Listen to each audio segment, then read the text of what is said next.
Hello friends, hello aspirants. तो UPSI के लिए जो प्रीवियस ईयर क्वेश्चन पेपर्स के हम प्रैक्टिस सेशन चला रहे हैं, तो अभी हमने भौतिक विज्ञान के सारे क्वेश्चंस को प्रैक्टिस किया है, प्रीवियस ईयर क्वेश्चंस को जो पिछले वर्ष के प्रश्न पत्रों में पूछे गए हैं उत्तर प्रदेश भर्ती और प्रोन्नति बोर्ड द्वारा। और हम रसायन विज्ञान के प्रश्नों की ओर आगे बढ़ रहे हैं। तो अगला प्रश्न देखते हैं यहाँ पे मित्रों। क्वेश्चन संख्या 54 क्या है? Solid carbon dioxide is also called, जो ठोस कार्बन डाइऑक्साइड है इसको हम क्या बोलते हैं? शुष्क बर्फ कहते हैं। ठीक है ना, क्या बोलते हैं? जो CO2, जो हमारा CO2 सॉलिड फॉर्म में होता है इसको हम बोलते हैं शुष्क बर्फ। ठीक है ना, ड्राई आइस बोलते हैं इसको। ठीक है, अगला प्रश्न देखते हैं। इसका प्रयोग क्या होता है? इस ड्राई आइस का कृत्रिम वर्षा में इसका प्रयोग होता है। कृत्रिम वर्षण में इसका और एजी के साथ कोई, एजी मतलब चांदी, ठीक है ना, क्लोरीन का कोई, क्लोरीन या ब्रोमीन, सिल्वर ब्रोमाइड या सिल्वर क्लोराइड वर्ग का कोई ग्रुप का व्यक्ति रहेगा, मतलब ये जो रहेगा ये इसके साथ कृत्रिम वर्षा में प्रयोग किया जाता है। ठीक है, आईआईटी कानपुर ने सफल कृत्रिम वर्षा का परीक्षण किया था 2024 में। ठीक है, अगला प्रश्न देखते हैं। क्वेश्चन संख्या 55 क्या है? Milk of magnesia. ठीक है, मिल्क ऑफ मैग्नीशिया क्या होता है? Magnesium hydroxide. ठीक है ना, मैग्नीशियम हाइड्रोक्साइड, हाँ, मैग्नीशियम हाइड्रोक्साइड MgOH का, MgOH का ट्वाइस। ठीक है ना, MgOH का ट्वाइस। तो कौन सा है इसमें? Magnesium hydroxide. ठीक है ना, ये किसका काम करता है? ये होता है MgOH का ट्वाइस जो होता है, मैग्नीशियम हाइड्रोक्साइड जो होता है, ये जब पेट में HCl ज़्यादा हो जाता है तो पेट में अगर एसिडिटी अधिक हो जाती है तो उस समय ये जो है उससे रिएक्ट करके आपका मैग्नीशियम ऑक्साइड और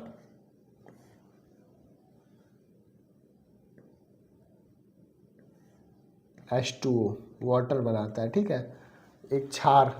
ठीक है, MgCl2 मैग्नीशियम क्लोराइड।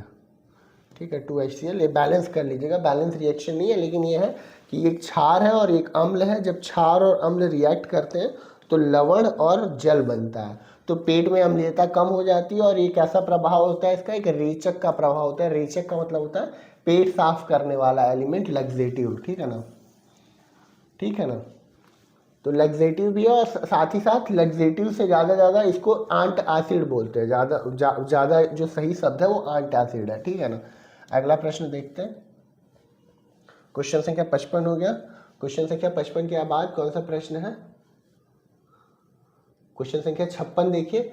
किसने आवर्त नियमों को संशोधित करके आधुनिक आवर्त सारणी के आधार पर परमाणु क्रमांक को अपनाया था? ठीक है ना, तो हेनरी मोजले थे, इन्होंने परमाणु भार के आधार पे आपका एक पीरियोडिक टेबल बनाया था। तो इसके बाद दिमित्री मेंडेलीव ने परमाणु क्रमांक के आधार पे आपका modern long form of periodic table, आवर्त सारणी, आधुनिक आवर्त सारणी को विकसित किया था। ठीक है मित्रों, अगला प्रश्न देखिए। आवर्त सारणी पे कुछ कुछ प्रश्न रह रहे हैं, आप आवर्त सारणी को मैं डिटेल में आपको करवा दूंगा। ठीक है ना, फिर अल्फा कण क्या होते हैं? आवेशित होते हैं। अल्फा कण कैसे आवेशित होते हैं? पॉजिटिवली। ठीक है ना, धनात्मक रूप से। कैसे होते हैं अल्फा कण? ये हीलियम परमाणु के नाभिक होते हैं। ठीक है ना, हीलियम परमाणु के नाभिक होते हैं। क्या होते हैं अल्फा कण? 2He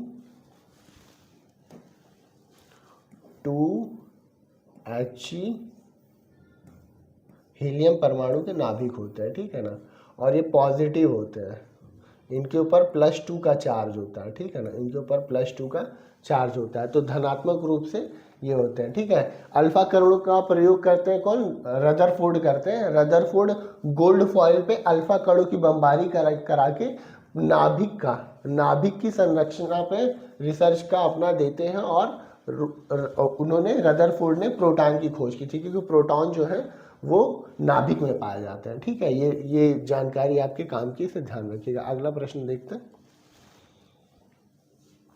अगला प्रश्न क्या है?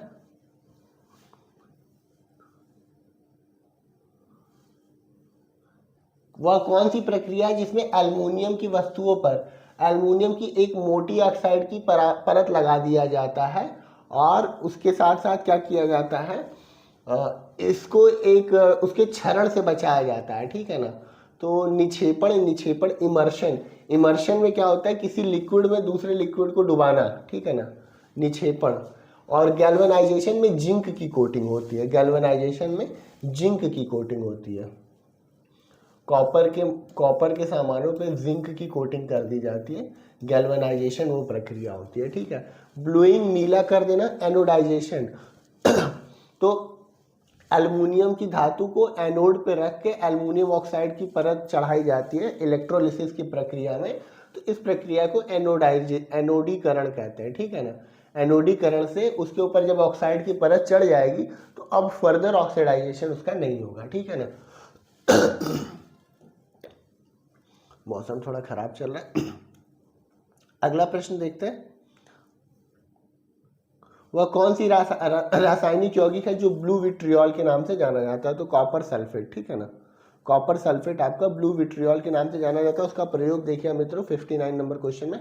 वो कीटनाशक होता है, कीटों को भगाता है, रंग बंधक होता है। ठीक है ना, रंगों के प्रभाव को कम करता है, यानी मॉडरेट होता है, फंगीसाइड कवकनाशक होता है। ठीक है ना, कॉपर सल्फेट, ब्लू विट्रियोल। ठीक है। अगला प्रश्न देखते हैं, 60 नंबर का प्रश्न है। ग्रेफाइट डायमंड और बंकमिस्टर फुलरीन, ये क्या है? कार्बन के अपर रूप है। ठीक है ना। और कार्बन के अपर रूप कौन है? और ग्राफीन की खोज किसने की थी? इजीमा ने। ग्राफीन एक जापान के एक वैज्ञानिक ने इनकी खोज की थी। और ग्राफीन की चद्दर को ऐसे मोड़ दिया जाता है, ऐसे मोड़ के कार्बन नैनो ट्यूब्स बनाए जाते हैं। ठीक है ना। ये स्टील से कई गुना हल्का और स्टील से कई गुना मजबूत होता है। कार्बन नैनो ट्यूब से नैनो कार्बन की चाइना ने ट्रेन वगैरह भी बनाई है, और अभी शायद जर्मनी ने भी इस पर रिसर्च काफ़ी किया है। ठीक है ना। तो ग्रेफाइट, डायमंड, फुलरीन, ग्राफीन, ये सब किसके हैं? अपर रूप। अपर रूप का मतलब होता है एलोट्रोप। ठीक है ना। ठीक है ना। तो अलग अलग फॉर्म में ये वो रहते हैं।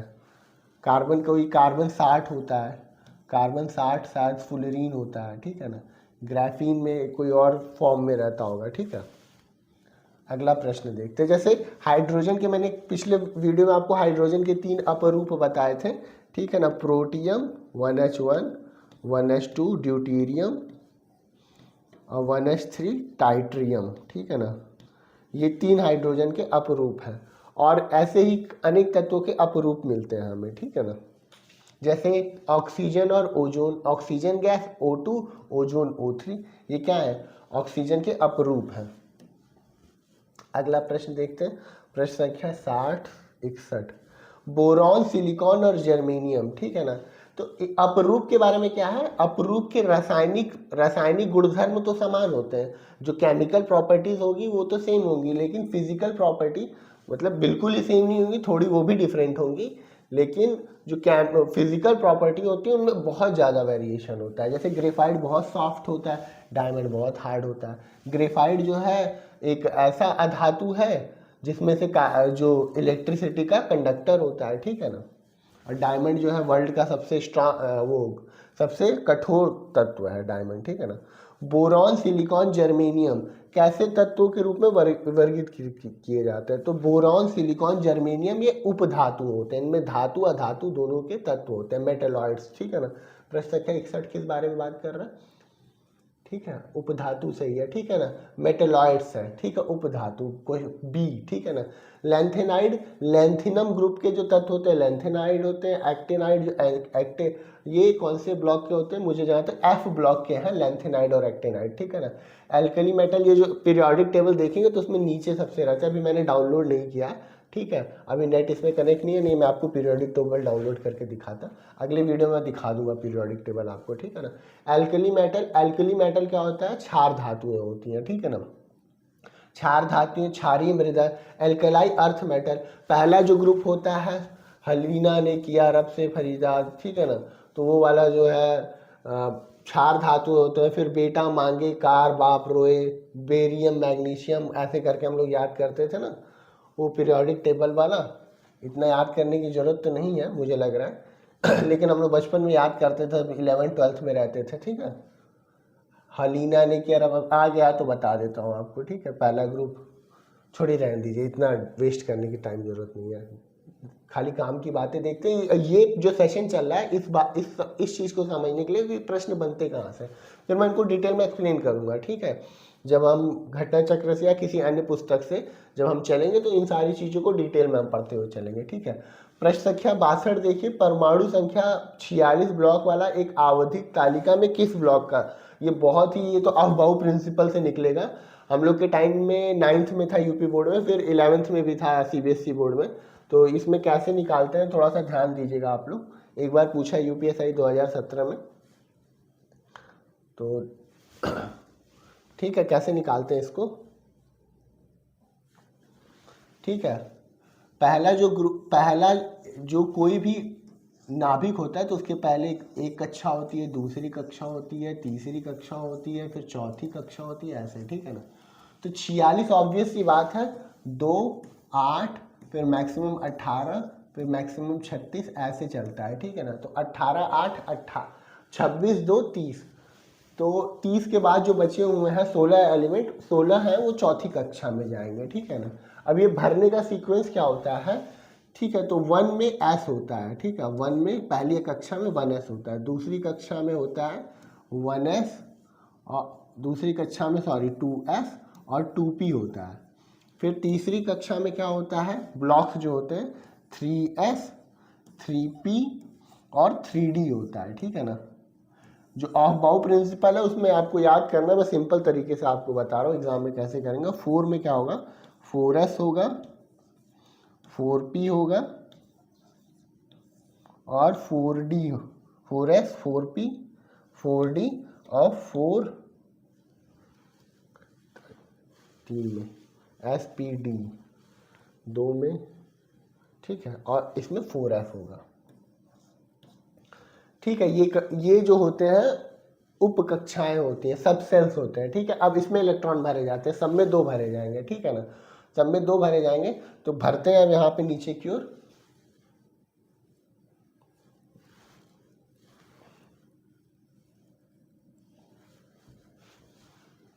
ठीक है, भरते हैं यहाँ पे। तो सबसे पहले 1s, 1s2, फिर 2s2, 2p6, 2p6, ठीक है ना, फिर 3s2,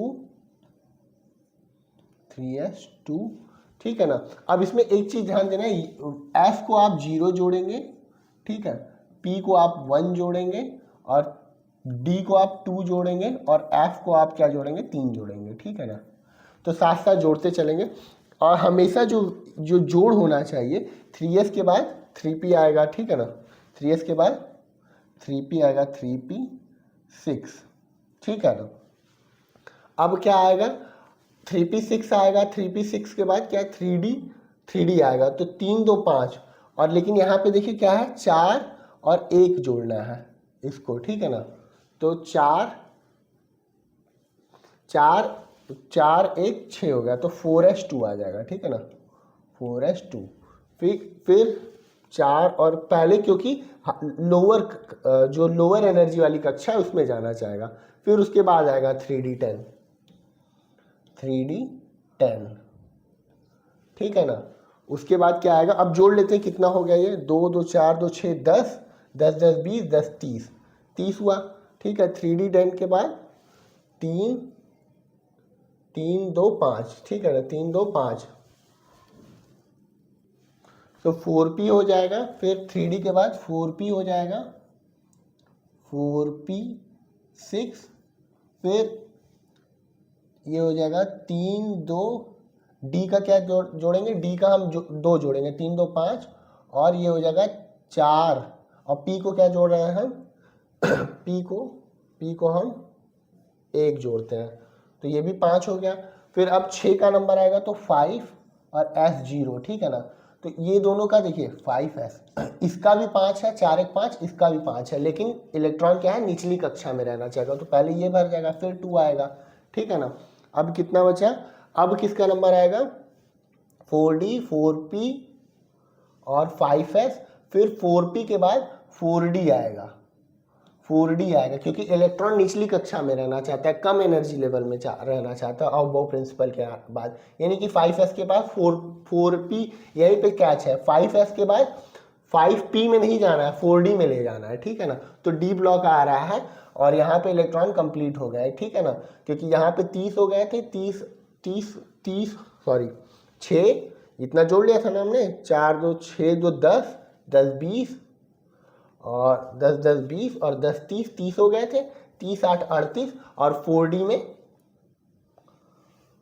में 10 इलेक्ट्रॉन, 38 8 48, ठीक है ना, 48 ही था ना, ये सही है।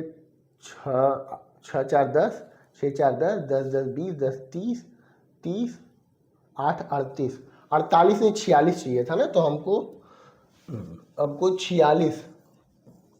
46 का इलेक्ट्रॉनिक विन्यास निकालना था, तो यहाँ पे 8 आ जाएगा, ठीक है।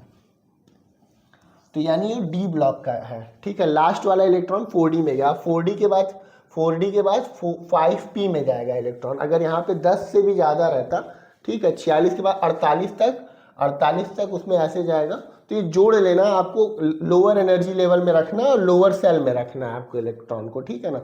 अबाउ प्रिंसिपल से, ठीक है, इसको फिर से डिटेल में बताऊंगा अबाउ प्रिंसिपल, अभी आप मोटा मोटा देख लीजिए, ठीक है।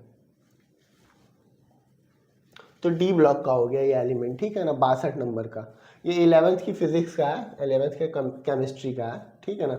अगला प्रश्न देखते हैं, चाय में कौन सा मनुप्रभावी द्रव पाया जाता है, कैफीन पाया जाता है, ठीक है ना। चाय में कौन सा मनुप्रभावी ड्रग पाया जाता है, कैफीन पाया जाता है, थीन पाया जाता है, ये दोनों एल्केलाइड होते हैं, ठीक है ना।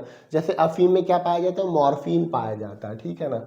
अफीम में मॉर्फिन, कोडीन, जिसमें लास्ट में इन लगा है वो एक उत्तेजक है। जैसे सिगरेट में क्या होता है, निकोटीन, ठीक है ना। तो जिसके लास्ट में इन लगा हो वो एक उत्तेजक है, मनोप्रभावी है, ठीक है ना। जैसे थीन, चाय को पी के मन में जो संतुष्टि आ रही है वो थीन और कैफीन, कॉफ़ी में कैफीन, चाय और कॉफ़ी में दोनों थीन और कैफीन दोनों पाए जाते हैं, ठीक है ना। तो ये जो है मनोप्रभावी, ठीक है ना। मनोप्रभावी को इंग्लिश में क्या बोलते हैं, साइकोट्रॉपिक बोलते हैं, ठीक है ना। NDPS एक्ट, आप लोग NDPS एक्ट पे भी कार्य करेंगे जो UPSI में सफल होंगे। तो नार्कोटिक ड्रग साइकोट्रॉपिक सब्सटेंस, ठीक है ना, NDPS act, narcotic drug and psychotropic, P for psychotropic substance, NDPS act है 2014 का, हाँ 2014 का है जहाँ तक मुझे याद आ रहा है, एक बार चेक करना पड़ेगा, ठीक है। बोरॉन सिलिकॉन जर्मेनियम क्वेश्चन हो गया। 64 नंबर का क्वेश्चन देखिए, ब्लीचिंग पाउडर। ब्लीचिंग पाउडर क्या होता है,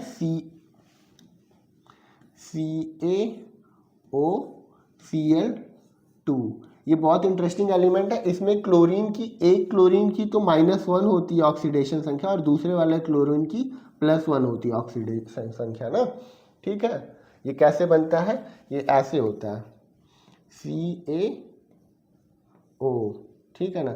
एक तो इसने ऐसे ले लिया और एक क्लोरीन जो है, एक क्लोरीन का ये इलेक्ट्रॉन जो है ऑक्सीजन ले लेता है, ठीक है ना। एक क्लोरीन का इलेक्ट्रॉन जो है ऑक्सीजन ले लेता है, एक क्लोरीन का इलेक्ट्रॉन ऑक्सीजन ले लेता है, इस वजह से +1 हो जाता है, ठीक है ना।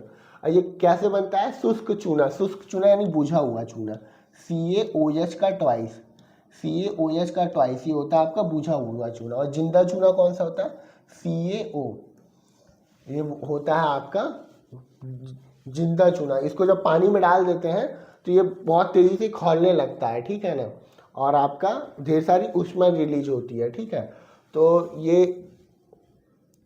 एक्सोथर्मिक प्रोसेस होता है जब इसको बुझाया जाता है। अभी क्या बोलना है कि शुष्क चूने से गुजारा जाता है, तो निम्नलिखित में किस गैस को, शुष्क चूना, अब ये देखिए ये है और यहाँ से यहाँ पे लाना है, तो इसमें क्लोरीन गैस गुजारेंगे जब, तो H2O और बन जाएगा और ये आपका कैल्शियम ऑक्सोक्लोरेट, सॉरी ऑक्सीक्लोराइड बोलते हैं इसको ना, ब्लीचिंग पाउडर को बोलते हैं कैल्शियम ऑक्सीक्लोराइड। इसका प्रयोग होता है रंग उड़ाने के लिए, ये विरंजक का प्रयोग होता है। ये एक विरंजक है जो रंग उड़ा देता है। जैसे घरों में सफ़ेद कपड़ों को साफ करने के लिए आल्हा वगैरह प्रयोग होता है ना, तो इसमें ये ब्लीचिंग पाउडर होता है। कुछ लोग अपने बाल इससे कलर उड़ाते हैं, ठीक है ना, ठीक है, ऐसे होते हैं। 44 नंबर का प्रश्न था कि क्लोरीन को गुजारा जाता है, ठीक है, यहाँ पे वो रिएक्शन भी दिया हुआ। निम्न कौन सा जिंक का एक अयस्क है? जिंक का कौन सा अयस्क है? स्फेराइट, ठीक है ना, जिंक का एक अयस्क होता है स्फेराइट। स्फटिक जो होता है एक तरह का माणिक्य जो होता है, ऑक्साइड होता है कुछ धातुओं का, ठीक है ना। अगला प्रश्न देखते हैं 65 के बाद। अग्निशमन अभिकारक ओजोन के लिए हानिकारक है ना, तो ओजोन के लिए कौन कौन से गैस हानिकारक होते हैं? ये एक तो क्लोरोफ्लोरोकार्बन हानिकारक होता है और एक हैलॉन्स हानिकारक होता है, ठीक है ना। अमोनिया का उतना हानि नहीं होता है, अमोनिया जो है थोड़ा बहुत हानि करता है, ठीक है, इसका उतना हानि नहीं है। और कार्बन, ठीक है, कार्बन डाइऑक्साइड जो है ये तो बिल्कुल इसका ओजोन से कोई लेना देना नहीं है। ये कार्बन डाइऑक्साइड जो है एक वो ग्रीन हाउस गैस है जो कि वैश्विक उष्णन के लिए उत्तरदायी है, ठीक है ना।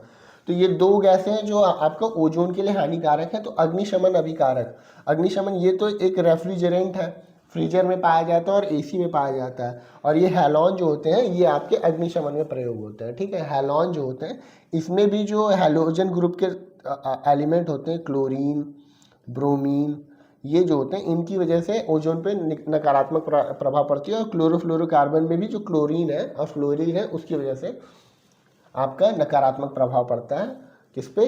ओजोन परत पे, ठीक है ना। तो ओजोन परत को बचाने के लिए कौन सा प्रोटोकॉल है? वियना प्रोटोकॉल और मॉन्ट्रियल प्रोटोकॉल, ठीक है। मॉन्ट्रियल प्रोटोकॉल सबसे सफल प्रोटोकॉल है। ओजोन गैस की बहुत अच्छी रिपेयरिंग की है इस प्रोटोकॉल ने, इस गैस को इरेडिकेट करके, समाप्त करके, ठीक है। अगला प्रश्न देखिए, निष्कर्षण बोतल में किसका इस्तेमाल होता है? निष्कर्षण बोतल एक तरह की लैब वगैरह में प्रयोग होती है। तो ज़्यादा घनत्व की पॉलीएथिलीन का प्रयोग होता है, ठीक है ना।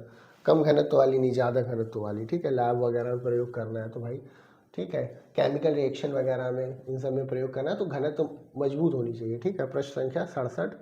उसके बाद कौन सा प्रश्न है? 68 नंबर का प्रश्न देखते हैं, ठीक है ना।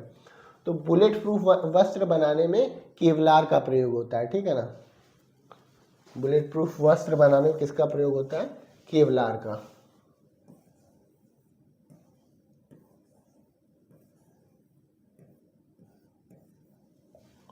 पॉलीकार्बोनेट होता है ये, ठीक है ना। ये क्या होता है?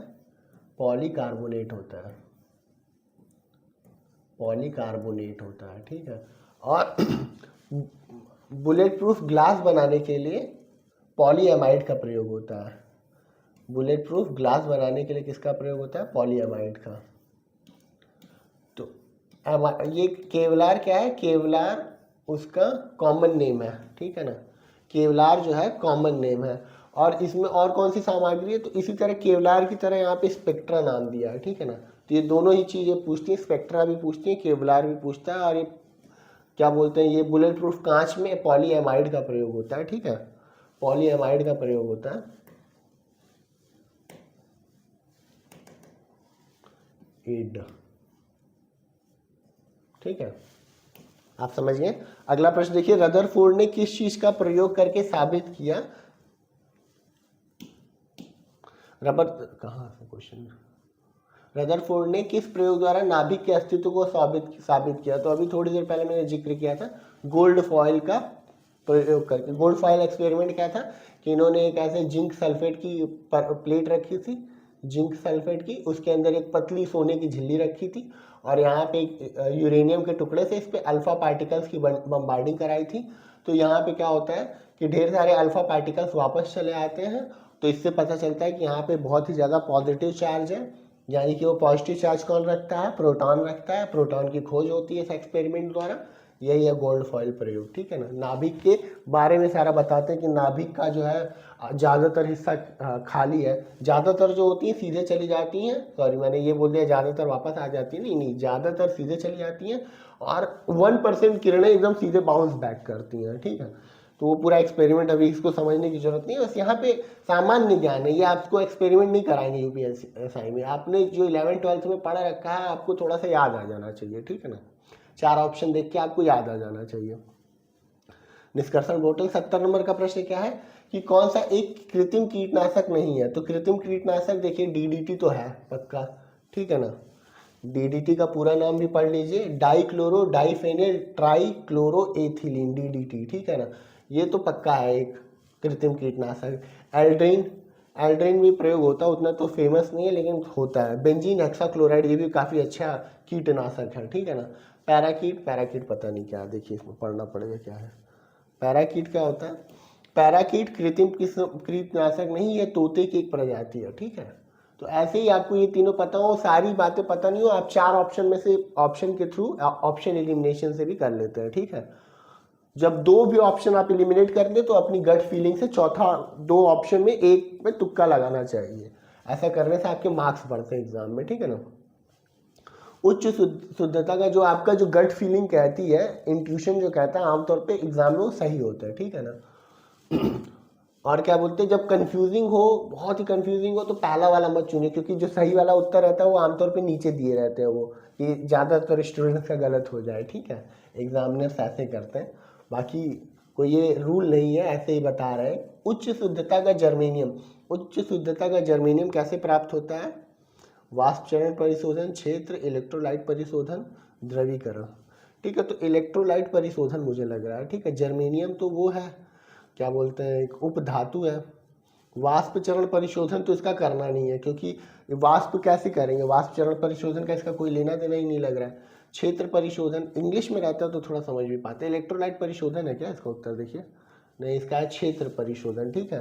क्षेत्र परिशोधन के बारे में पढ़ के आपको और बताऊंगा कि क्या होता है, ठीक है। फिलहाल आप ये समझ लीजिए कि जो उपधातु होते हैं उनको निष्कर्षित करने के लिए उनके अयस्कों से क्षेत्र परिशोधन टाइप का कुछ प्रक्रिया होती है, ठीक है ना। ये पूरा डिटेल में दिया है, इतना डिटेल्स पे क्वेश्चन नहीं बनते, फिर भी पढ़ लेते हैं। उच्च शुद्धता का जर्मेनियम क्षेत्र परिशोधन द्वारा प्राप्त किया जाता है। यह तत्व तो बड़ी अल्प मात्रा में पृथ्वी में पाया जाता है। जर्मेनियम एक उपधातु है, तो इसका काफ़ी यूज़ है डायोड बनाने में, ट्रायोड बनाने में, ठीक है ना। और क्या होता है, खनिजों को जलाने पर जो राख बच जाता है, ठीक है, उसमें 0.25 जर्मेनियम ऑक्साइड रहता है, ठीक है ना। तो इसमें टेट्राक्लोराइड के प्रभावक आसवन विधि से पृथक कर लिया जाता है। इसका उपयोग अर्धचालक क्षेत्र में फोटो इलेक्ट्रिक सेल, ठीक है ना, फोटो इलेक्ट्रिक सेल और सोलर सेल में तेजी से किया जाता है, ठीक है। तो बहुत इंपॉर्टेंट है जर्मेनियम, ठीक है ना। रेयर अर्थ मिनरल्स में भी आता है। कौन सा तत्व है, एक उप अधातु है जो कक्षीय तापमान पे द्रव अवस्था में रहता है। तो एकमात्र धातु है जो कक्षीय तापमान पे द्रव अवस्था में रहता है, वो है पारा। और यहाँ पे प्रश्न पूछ रहा है कि कौन सा अधातु है जो कक्षीय तापमान पे, कक्षीय तापमान आपको बताया था ना अभी 27 डिग्री सेंटीग्रेड, इस तापमान पे आपका लिक्विड फॉर्म में रहता है। तो सोडियम तो गैसियस, अरे ब्रोमियम, हीलियम तो गैसियस फॉर्म में रहता है, सोडियम जो होता है सॉलिड स्टेट में रहता है, ब्रोमीन जो है ये आपका लिक्विड स्टेट में रहता है। पीरियोडिक टेबल में ये ग्रीन कलर के इनको दिखाया जाता है। जब पीरियोडिक टेबल देखेंगे तो इनका जो सिंबल रहेगा वो ग्रीन कलर में रहेगा, इससे पता चलेगा लिक्विड स्टेट में पाया जाता है, ठीक है। अगेन पीरियोडिक टेबल का क्वेश्चन है एक तरह से, और बाकी जनरल नॉलेज का तो है ही। अगला प्रश्न देखिए, किस तत्व की परमाणु त्रिज्या सबसे छोटी होती है? तो इसमें क्या होता है कि एक रूल होता है कि जो ऐसे जाने पे, पीरियोडिक टेबल में ऐसे नीचे की ओर जाने पे आपका कक्षा बढ़ती जाती है, ठीक है ना, कक्षा बढ़ती जाती है। और इस तरीके से जाने से, लेफ़्ट टू राइट जाने पे कक्षा का आकार घटता जाता है, ठीक है। उसका एक्सप्लेनेशन अभी नहीं, एक्सप्लेनेशन में नहीं जाएंगे। ब्रोमीन को देखिए, ब्रोमीन कहाँ पे होता है, हाइड्रोजन हीलियम, अरे क्लोरीन ब्रोमीन, ठीक है ना। तो क्लोरीन के नीचे होता है ब्रोमीन, ठीक है ना। तो क्या बोला, सबसे छोटी, तो ब्रोमीन की बड़ी हो जाएगी, आप नीचे जा रहे हैं, क्लोरीन के नीचे ब्रोमीन होता है, तो क्लोरीन से बड़ा हो जाएगा ब्रोमीन, तो ब्रोमीन कट गया, ठीक है। अब फिर क्या होता है, कैल्शियम और नीचे है, ठीक है ना, कैल्शियम और नीचे है, तीसरे में है। तो सबसे छोटी देखना है ना, तो सबसे छोटी, अब सोडियम ऊपर वाला जो रहेगा, अब कैल्शियम तो तीसरे वाले सेल में होता है, यहाँ पे होता है, पहली लाइन दूसरी लाइन, पहली लाइन में क्लोरीन आता है, दूसरी में ब्रोमीन आता है, कैल्शियम थर्ड लाइन में आता है, ठीक है ना। एस ब्लॉक, पी ब्लॉक और sorry S block, P block, और ये डी ब्लॉक का एलिमेंट है कैल्शियम, ठीक है ना। डी ब्लॉक के एलिमेंट होते हैं, इनको ये धातुएं होती हैं, ठीक है ना, डी ब्लॉक का एलिमेंट, तो ये डी ब्लॉक का एलिमेंट है।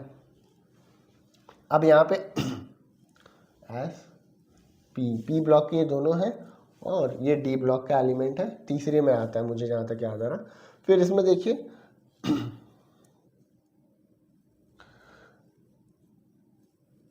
सोडियम इधर होता है, ये सोडियम क्या होता है 11 होता है, और क्लोरीन जो होता है 17 होता है। तो ऐसे जाने पे सेल का आकार छोटा होता जाता है, यानी जो सेल बोल रहे हैं उसको, परमाणु की त्रिज्या छोटी होती जाती है। तो इधर है तो इधर बड़ा होगा, इधर जाने पे छोटा होगा, तो इन सब में सबसे छोटा क्लोरीन हो जाएगा, ठीक है। आप समझ पाएंगे। चलिए डिटेल में पीरियोडिक टेबल में बताऊंगा, मुझे लग रहा है पीरियोडिक टेबल बताना पड़ेगा आपको, ठीक है, आप देख लीजिएगा, बताऊंगा मैं आपको, तो उसमें आपको समझ में आ जाएगा, ठीक है। पीरियोडिक टेबल डाउनलोड करके रखना चाहिए था, मुझे क्या पता इसमें पीरियोडिक टेबल पे इतने क्वेश्चन बन रहे हैं, ठीक है। प्रश्न संख्या 76 देखिए, मोनोमर कैप्रोलैक्टम का किस बहुलक को प्राप्त करने के लिए बहुलकीकरण किया जाता है, ठीक है ना। तो नायलॉन 6 है, ये कैप्रोलैक्टम के लिए प्रयोग होता है, ठीक है। ठीक है, एक दो क्वेश्चन थोड़े से अतरंगी से रहते हैं, घबराने की जरूरत नहीं है। आप 70% प्रश्न अगर एकदम एक्यूरेसी से कर देते हैं, आपका सिलेक्शन कोई नहीं रोक सकता है, ठीक है ना। कैल्शियम सल्फेट और 2H2O ये होता है आपका जिप्सम, ठीक है ना, जिप्सम होता है। और इसी जिप्सम को जब आप गर्म करते हैं तो इससे प्लास्टर ऑफ पेरिस बनता है, ठीक है ना। इसी जिप्सम को जब आप गर्म करते हैं, जिप्सम का प्रयोग कहाँ होता है, प्लास्टर बांधने में और सीमेंट उद्योग में, इन सब चीज़ों में प्रयोग होता है, ठीक है। तो जब आप इसको गर्म करते हैं तो ये 2H2O, जब 2H2O केवल हाफ H2O रह जाता है। जब ये गर्म करने पे प्लास्टर ऑफ पेरिस को ये अभी जिप्सम क्या है, ठोस क्रिस्टल फॉर्म में, अब ये कैल्शियम सल्फेट जो है अब ये पाउडर फॉर्म में हो जाएगा। जब आप इसको गर्म करेंगे तो 2H2O से हाफ H2O बच जाएगा, ठीक है ना। आप इसका 25% जो उसका H2O है उतने तक रिड्यूस कर देते हैं, 100% से 25% पे रिड्यूस कर देंगे,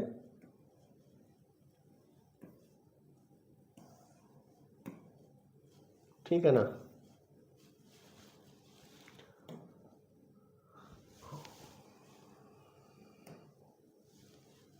ठीक है, ऐसे हो गया। अगला प्रश्न देखते हैं।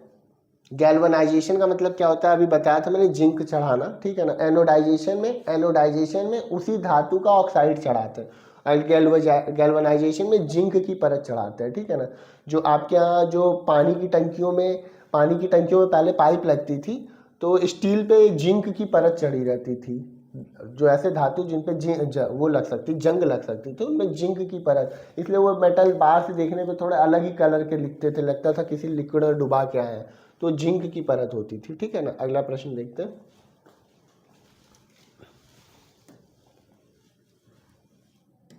अगला प्रश्न क्या है,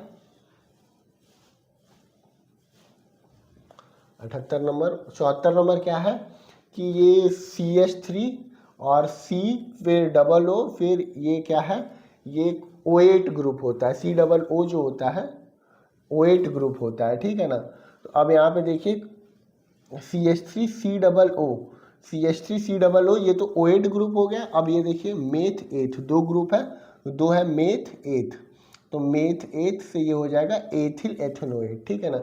अगर ये वाला ना होता COO के बाद केवल CH3 रहता तो ये मेथिल एथेनोएट होता, ठीक है ना, एथेनोएट ग्रुप है, ठीक है ना। इसका देखिए इसमें CH3 पहले से ही लगा, इसलिए एथ तो उसका एक ले ही लिया, इसने कॉमन नेम बन गया। अब एक इसमें पहले से ही है और ये बोलते हैं कार्बन, एक कार्बन और एक कार्बन, दो कार्बन मिलके मेथ एथ, एथेनोएट, यहाँ से बन गया एथेनोएट, फिर यहाँ से मेथ एथिल एथेनोएट, ठीक है ना। अगर यहाँ केवल सिंगल ये रहता है CH3 तो इसको बोलते हैं मिथाइल एथेनोएट, ठीक है ना। अगला प्रश्न देखिए 74 के बाद।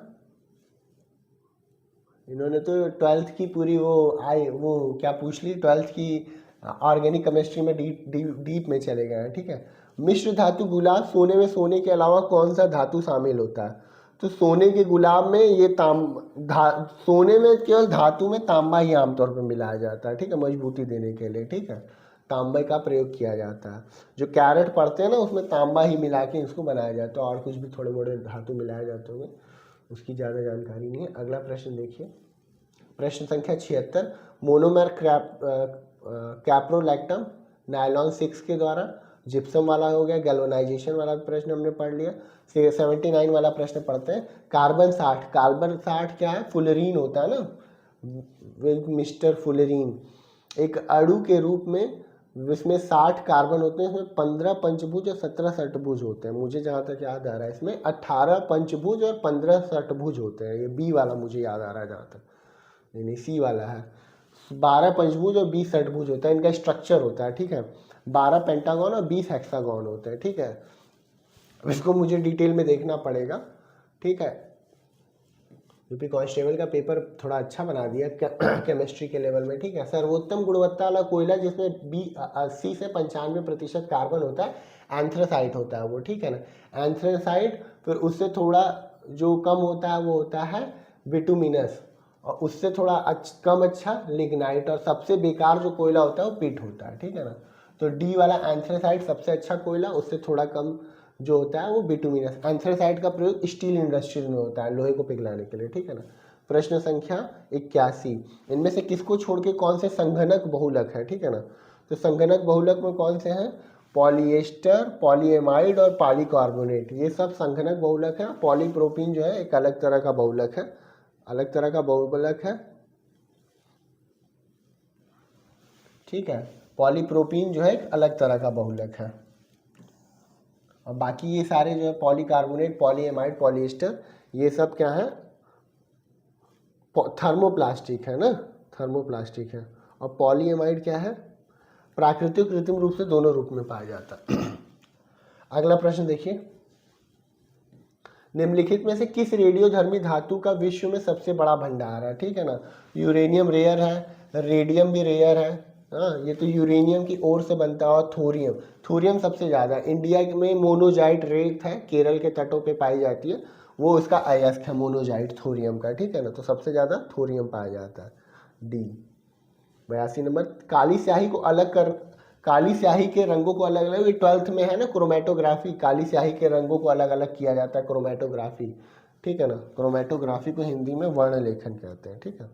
83 संख्या प्रश्न, चींटियों के हमले से फसलों की सुरक्षा करने के लिए निम्नलिखित में से किस कीटनाशक का प्रयोग किया जाता है? तो एल्ड्रीन था, एक कीटनाशक था, ठीक है ना। एंड्रीन नहीं था वो, लवण जल मतलब नमक पानी छिड़कने से थोड़ी चींटियां रुक जाएंगी, कपूर की खुशबू से थोड़ा चींटियां भागती हैं। देखिए क्या आंसर दिया इसका,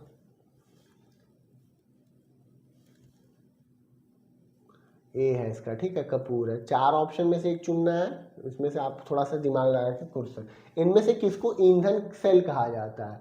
ईंधन सेल मतलब जो शरीर में फ्यूल सेल, फ्यूल सेल, ठीक है ना। तो कार्बन, नाइट्रोजन तो होगा नहीं, नाइट्रोजन से कोई ईंधन का लेना देना नहीं है, पोटेशियम भी नहीं है। तो कार्बन को बर्न करने पे ईंधन बनता है, लेकिन ईंधन कब जलाने के लिए कौन सा जरूरी है? ऑक्सीजन के प्रेजेंस में ही कोई भी ऑक्सीडेशन रिएक्शन होगी, तो इसको बोलेंगे आणविक ऑक्सीजन, इसका हो जाएगा ना। 2017 की यूपीएसआई में आया। एक बार ढाले जाने के बाद, 86 नंबर का प्रश्न क्या है? एक बार ढाले जाने के बाद गर्म करके नरम नहीं किया जा सकने वाले प्लास्टिक को बोलते हैं थर्मोसेटिंग प्लास्टिक। एक बार गर्म होके वो सेट हो गया तो उसको बोलेंगे थर्मोसेटिंग प्लास्टिक, ठीक है। सेट हो गया तो अब वो हिलेगा नहीं, थर्मोसेटिंग प्लास्टिक, ठीक है। अगला प्रश्न देखिए, 86 के बाद 87, कौन सा विकल्प निष्क्रिय गैस नहीं है? क्रिप्टॉन एक निष्क्रिय गैस है, ऑर्गन भी एक निष्क्रिय गैस है, जेनॉन, हीलियम, ही नी अर कर जीरन, ऐसे याद करते हैं थे हम लोग। ही फॉर हीलियम, नी फॉर नियॉन, अर फॉर ऑर्गन, कर फॉर क्रिप्टॉन, जी for xenon, R N for radon, ठीक है ना। ऐसे हम लोग याद करते थे। वो जो लास्ट वाला ग्रुप 18 नंबर का ग्रुप रहता था, ऐसे करके हम लोग याद करते थे, ही नी अर कर जीरन। तो उसमें हीलियम, नियॉन, ही नी अर ऑर्गन, क्रिप्टॉन, जिनॉन, रेडॉन, ठीक है ना। ऑर्गन अभी है, क्लोरीन नहीं है, ठीक है। क्लोरीन बहुत ही सक्रिय गैस है, इसमें पूरा हीन ईयर का जीरन याद करने की जरूरत नहीं है, आपको बस सिंपली दिखते पता चल जाएगा कि अच्छा क्लोरीन तो निष्क्रिय गैस नहीं है भाई। नमक में पाया जाता है, सोडियम क्लोराइड में, देखिए आ गया ना, साधारण नमक में पाया जाता है सोडियम क्लोराइड, तो अगर वो निष्क्रिय गैस होता तो कैसे यौगिक बनाता। अगला प्रश्न है क्वेश्चन नंबर 89, ठीक है ना। 89, गैस एजेंसियों द्वारा सिलेंडरों में भर के दी जाती है, गैस भरी जाती है उसमें, लेकिन जब वो गैस के अंदर भर दी जाती है तो लिक्विड हो जाती है, वो लिक्विफाई हो जाती है, लिक्विड पेट्रोलियम गैस। तो उस समय सिलेंडर के अंदर वो गैस लिक्विफाइड रूप में रहती है। तो क्या बोल रहा है, कुकिंग गैस किस रूप में रहती है, किस रूप में रहती है, द्रव रूप में रहती है, ठीक है ना। तभी बोलते हैं ना LPG, liquid petroleum gas. Question संख्या 89 हो गया। 90 देखिए, अल्फ्रेड नोबल ने किसका आविष्कार किया था। अल्फ्रेड नोबल ने किसका आविष्कार किया था, तो अल्फ्रेड नोबल ने डायनामाइट का आविष्कार किया था, ठीक है दोस्तों। अल्फ्रेड नोबल ने डायनामाइट का आविष्कार किया था और इन्हीं के नाम पे नोबल पुरस्कार दिए जाते हैं, ठीक है। फिर 90 नंबर के पास 91 नंबर के पास, बायोडीजल का प्रयोग किससे होता है, रतन ज्योत, जेट्रोफा इसको कहते हैं, इसके द्वारा, ठीक है ना। रतन ज्योत के बायोडीजल का प्रयोग होता। फोटोकेमिकल स्मॉग, प्रकाश रासायनिक धूम, ठीक है ना। इसमें कई एलिमेंट होते हैं, ओजोन होता है, परऑक्सी नाइट्रेट होता है, पैरा एसीटेट, परऑक्सी नाइट्रेट, ठीक है ना, पैन, और भी कुछ होते हैं एलिमेंट, ठीक है। इनको मिला के और थोड़ा सा स्मॉग, स्मॉग में धुआं होता है और फॉग होता है, तो स्मॉग, धुआं और फॉग को मिला के स्मॉग बनता है, ठीक है। दिल्ली में स्मॉग ने बहुत अत्याचार, तो प्रकाश केमिकल धूम कोहरा, ठीक है। ये इसमें आपका ओजोन है, पैन है, स्मॉग है, तो ऑप्शन में देखिए ओजोन ही एक आपको दिख रहा है, ठीक है। अगला चलिए क्वेश्चन, ये क्या है, सेकेंडरी पॉल्यूटेंट होता है, प्राइमरी पॉल्यूटेंट नहीं है। प्राइमरी सेकेंडरी पॉल्यूटेंट सारा डिटेल में बताऊंगा घटा चक्र के टाइम। पीतल किससे बनता है, तांबा और जस्ता को मिला के, ठीक है ना। पीतल तांबा और जस्ता को मिला के बनता है। 93 नंबर का बी हो गया, ठीक है। अगला प्रश्न देखते हैं मित्रों, 94 नंबर का प्रश्न है, सोडियम को किस में रखा जाता है, मिट्टी के तेल में डुबा के रखा जाता है। जैसे ही हवा के संपर्क में आएगा वो जल जाएगा, ठीक है, पानी में डालते ही जल जाएगा। फॉस्फोरस भी हवा के संपर्क में आते ही जल जाता है, ठीक है ना। तो अगला प्रश्न है, फलों को पकाने के लिए एसिटिलीन गैस का प्रयोग होता है। एसिटिलीन को जो एक्चुअल नेम है वो एथिलीन है, ठीक है ना। एसिटिलीन गैस एक हार्मोन भी है, एक फलों का हार्मोन भी है जो उनको पकाने का काम करता है, ठीक है ना। एसिटिलीन, एथिलीन, एसिटिलीन और एथिलीन दोनों एक ही चीज़ है शायद, तो ए और बी में अलग अलग क्यों लिखा है, चलिए कोई बात नहीं, इनका इच्छा है। एथिलीन ज़्यादा सही है वैसे। एसिटिलीन गैस से फलों को पकाने पर प्रतिबंध दे दिया, ठीक है ना। तो जो कैल्शियम कार्बाइड कहते हैं ना, कार्बाइड से पका दो, कैल्शियम कार्बाइड से एसिटिलीन, एसिटिलीन और एथिलीन तो एक ही चीज़ है मुझे जहाँ तक लग रहा है, एक बार चेक कर लूँगा मैं, ठीक है। सोने के साथ कौन सी धातु मिलाई जाती है, अभी बता आपको, तांबा, सोने के साथ तांबा मिलाया जाता है, ठीक है। अगला प्रश्न क्या है, शुद्ध यूरेनियम 92 यूरेनियम 235, ठीक है ना, 97 का ए हो जाएगा। अगला प्रश्न देखिए, कुएं का पानी शुद्ध करने के लिए गैस प्रयुक्त की जाती है, क्लोरीन गैस, ठीक है ना, क्लोरोनाइजेशन, 98 का सी हो जाएगा। 98 कैरेट में शुद्ध सोना पाया जाता है, कितना होता है, 75%, ठीक है ना। कैसे होता है, इसका फॉर्मूला होता है, 3 कैटेगरी के सोने मार्केट में बिकते हैं, 18 कैरेट और 22 कैरेट, 20 कैरेट भी बिकता है शायद तो, और 22 कैरेट भी, और 24 कैरेट का सोना बड़ा रेयर होता है, ये जब एकदम शुद्ध करके निकाला गया है तभी होगा, फिर बाद में उसमें मिलाया जाएगा। तो 18 कैरेट जो शुद्ध है, शुद्ध मतलब ये 100% है, ठीक है। अब इसका 2 वैल्यू चला गया, 2 वैल्यू चला गया, इसका 2 वैल्यू चला गया 22%, ठीक है ना। तो 22 कैरेट में कितना हो जाएगा, 2 कम है,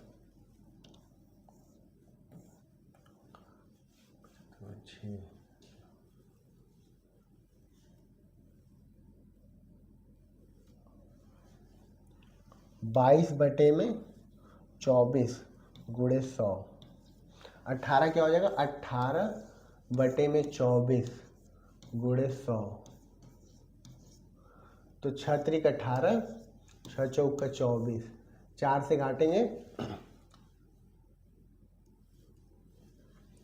6 त्रिक 18, 6 चौक 24, फिर इसको ऐसे काट लेते हैं, 2 तिहाई 6 और 2 दूना के 4, इससे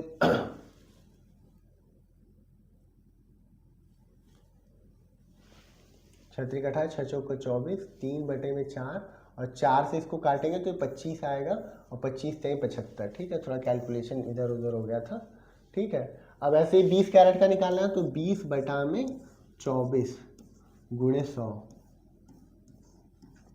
ठीक है ना, तो 2 से भाग दे देंगे, 4 से भाग लेंगे तो 4 पच्चे 20, 4 छक्का 24। ठीक है ना, अब ये हो जाएगा 500/6, 500/6, मुझे लगता है इसका आएगा 83.33% आता है। ठीक है ना, देख लीजिएगा ऐसे ही निकलता है ये 22/24 गुणे 100 हो जाएगा 22 कैरेट। ठीक है ना, ये शायद 90% के लगभग आता है। ठीक है, निकाल लेंगे, इतनी मामूली कैलकुलेशन आप कर लेंगे। ठीक है मित्रों, ये आपका अगला प्रश्न देखते हैं। अच्छा, जीव विज्ञान आ गया, जीव विज्ञान अगले वीडियो में करते हैं। ठीक है मित्रों, धन्यवाद, जय हिंद, सब्सक्राइब कीजिए। ठीक है।